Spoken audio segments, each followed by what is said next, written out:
Hi, നമ്മളുടെ Onam celebration എല്ലാം കഴിഞ്ഞു കേട്ടോ. ആൻറ്റിക് മാസ്റ്ററിൻ്റെ തകർപ്പൻ 2025 ഓണം സെലിബ്രേഷൻ ആയിരുന്നു. ഈ വട്ടം കുറച്ചും കൂടെ മാറ്റുകൂട്ടുന്ന കുറേയേറെ സർപ്രൈസസ് നമുക്കുണ്ടായിരുന്നു. കാര്യം വേൾഡ് റെക്കോർഡ് അടുത്ത് നമ്മൾ എത്തിയിരിക്കുന്നു. അതേപോലെ തന്നെ നമ്മൾ ഏഷ്യൻ വേൾഡ് റെക്കോർഡ് നമ്മൾ തകർത്തു. ഇനിയും പലതും ഉണ്ട് ഇതിനകത്ത്. Lot of surprises have to come.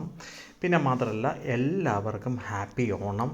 So ഇത് ഇച്ചിരി താമസിച്ച് പോയെന്ന് എനിക്കറിയാം. പക്ഷേ ഇത് ആൻറ്റിക് മാസ്റ്ററിൻ്റെ എന്താ പറയുക, ഓണം സെലിബ്രേഷൻസിൻ്റെ ഒരു ചെറിയ വീഡിയോ ക്ലിപ്സാണ് ഇപ്പോൾ ഇതിൻ്റെ അകത്ത് ഇട്ടിരിക്കുന്നത്. സോ അങ്ങനെ ഞാനും എൻ്റെ മോളും എൻ്റെ ഫാമിലി മൊത്തവും കൂടെ ചേർന്നാണ് ഈ വട്ടം കുടുംബത്തായിരുന്നു, കായംകുളത്തായിരുന്നു നമ്മുടെ ഓണം സെലിബ്രേഷൻസൊക്കെ. ദാണ്ട മാവേലി സൈഡിൽ നിൽപ്പുണ്ട്. സോ എൻ്റെ കോസ്റ്റ്യൂംസൊക്കെ ഡിസൈൻ ചെയ്തത് മൈ ഡെസ്റ്റിനേഷൻ ആയിരുന്നു. സോ അതും താങ്ക്സ്, അവരോടും ഒരു താങ്ക്സ് ഞാൻ പറയുന്നു.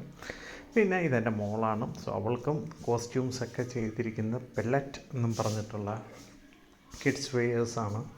സോ എന്താ പറയാനാ, ഇങ്ങനെ ഒരു ചെറിയൊരു ഓണം കഴിഞ്ഞു. സോ ഇനി അടുത്ത ഓണത്തിന് വേണ്ടി നമ്മൾ വെയിറ്റ് ചെയ്യേണ്ടതുണ്ട്. പിന്നെ lot of surprises have to come. See you around. By.